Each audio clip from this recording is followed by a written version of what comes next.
Welcome back. آپ دیکھ رہے ہیں پروگرام 1 سے 2. بریک پہ جانے سے پہلے ہماری بات ہوئی تھی ہنا ربانی کھر صاحبہ سے جو کہ اسٹیٹ منسٹر ہیں اکنامک افیئرز کی. ان کا یہ کہنا تھا کہ ہماری IMF سے مذاکرات جاری ہیں اور وہ ہماری بات آلموسٹ مان چکے ہیں. وہ سمجھتے ہیں جو ابھی کنڈیشنز موجود ہیں پاکستان میں, جو پاکستان فیس کر رہا ہے ایک ڈیفیکلٹ سچویشن, وہ اس بات کو سمجھتے ہیں. فی الحال ہم بات کر رہے تھے اس سے پہلے فرینڈز آف پاکستان کی. تو عرفان صاحب میں آپ سے یہ پوچھنا چاہوں گا کہ فرینڈز آف پاکستان جو ایک ڈونر کانفرنس ہوئی تھی ٹوکیو میں, تو بڑی امیدیں اس سے وابستہ تھیں. تو باقی جو اگر امداد کا کوئی اعلان ہوا تھا, کیونکہ obviously اگر فرینڈز آف پاکستان سے امداد نہیں ملتی ہے تو دوبارہ جو ہے IMF کا جو اسٹینڈ بائی اگریمنٹ ہے اس تقریباً $4 ارب مزید مانگے جائیں گے. تو آپ کو لگتا ہے یہ جو وعدے کیے گئے تھے ٹوکیو میں وہ پورے ہوں گے, مٹیریلائز ہوں گے؟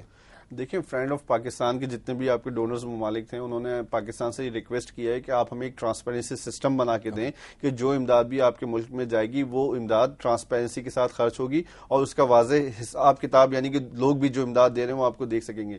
میرے خیال سے اس کے اوپر ابھی تک کوئی عمل درآمد نہیں ہوا ہے, کوئی ٹرانسپیرنسی سسٹم ان ممالک کو فراہم نہیں کیا گیا. اسی وجہ سے وہ امداد پینڈنگ میں ہے, وہ ابھی میٹیریلائز نہیں ہو سکی ہے. تو اس وجہ سے ابھی میرے خیال سے یہ کہنا مشکل ہے کہ وہ امداد آپ کو حاصل ہو جائے گی اور کب تک حاصل ہو جائے گی. اس کے بعد وہ جو ترکی میں جو اگلی کانفرنس ہو رہی ہے اس کے اندر بھی وہ امداد کے لیے کوششیں کی جا رہی ہیں, لیکن میں سمجھتا ہوں کہ پہلے ہمیں جو پرانی امداد ہے اس کو میٹیریلائز کرانے کے لیے ایک ٹرانسپیرنسی سسٹم بنانا چاہیے. اس پہ ہم مزید بات کریں گے. ہمارا رابطہ ایک بار پھر ہوا ہے ہنا ربانی کھر صاحبہ سے, state minister for economic affairs. ہنا صاحبہ, ہماری بات ہو رہی تھی IMF سے جو مذاکرات چل رہے ہیں, تو یہ بتائیے گا کہ آپ نے کہا کہ آپ کی بات چیت ہوئی ہے اور وہ کافی جو کنڈیشنز ہیں وہ سمجھتے ہیں. تو اب یہ بتائیے کہ کچھ ایسے ابھی بھی کیا پوائنٹس ہیں جو ان ریزالوڈ ہیں, کیونکہ obviously اگر ایکسٹینشن آئی ہے تھرڈ ٹرانچ میں تو کوئی نہ کوئی ایسے مدے ہوں گے, پوائنٹس ہوں گے جس پہ ابھی تک IMF جو ہے وہ رضامند نہیں ہوا ہے. تو یہ جو اگر پوائنٹس ہیں تو یہ کون سے اور پوائنٹس ہیں؟ کیونکہ ٹیرف کا جو مسئلہ تھا چلیں وہ تو سامنے آ گیا کہ 3 فیزز میں جو ہے اس کو فیز آؤٹ کیا جائے گا. اس کے علاوہ اور کوئی مسئلہ ہے؟ یہ جو آگے آپ وضاحت چاہ رہے ہیں, پہلے تو let's try and understand the process.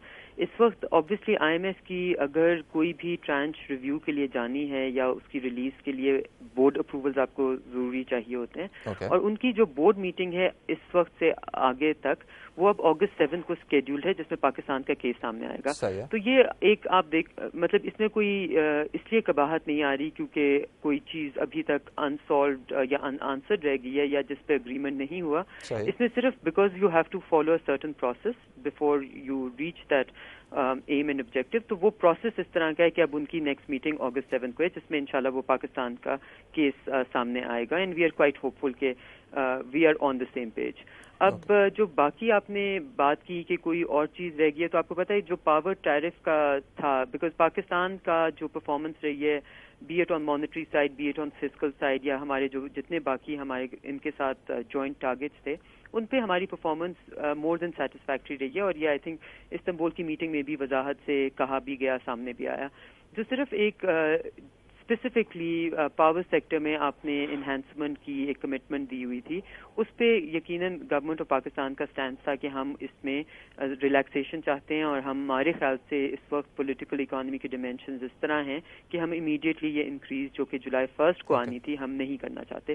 تو اس میں obviously you have to revisit the numbers کہ اب جب آپ وہ انکریز نہیں پاس آن کریں گے تو یہ ٹوٹل انکریز کتنا ہو جائے گا اور اس میں کتنا ایک سبسڈی آپ کو دینی پڑے گی. اس میں آپ کو پتہ ہے IMF کا ایک طریقہ ہے کام کرنے کا, اور ان کے لیے just after you have pass the budget جس میں آپ نے کسی قسم کی پروویژننگ سبسڈی کے لیے نہیں رکھی تھی, اس کے بعد آپ کو ان کو اگری کرانا کہ ہمیں because of our unique circumstances 55 billion کی سبسڈی کم از کم آپ ہمیں اجازت دیں کہ ہم اسی بجٹ میں سے نکال سکیں, تو اس میں ایگریمنٹ ہوگا. اچھا, اب میں آپ سے FODP فرینڈز آف پاکستان کے حوالے سے بھی پوچھنا چاہوں گا. جو کانفرنسز ہوئی تھی, جو امداد جو وعدہ کیا تھا کہ پاکستان کو امداد دی جائے گی, اگر وہ مٹیریلائز نہیں ہوتی تو حکومت جو ہے اسٹینڈ بائی اگریمنٹ کے تحت IMF سے مزید $4 ارب جو ہے وہ مانگے گی. اس حوالے سے کیا پیش رفت ہے؟ دیکھیں, اس کو ایڈوائزر صاحب نے کافی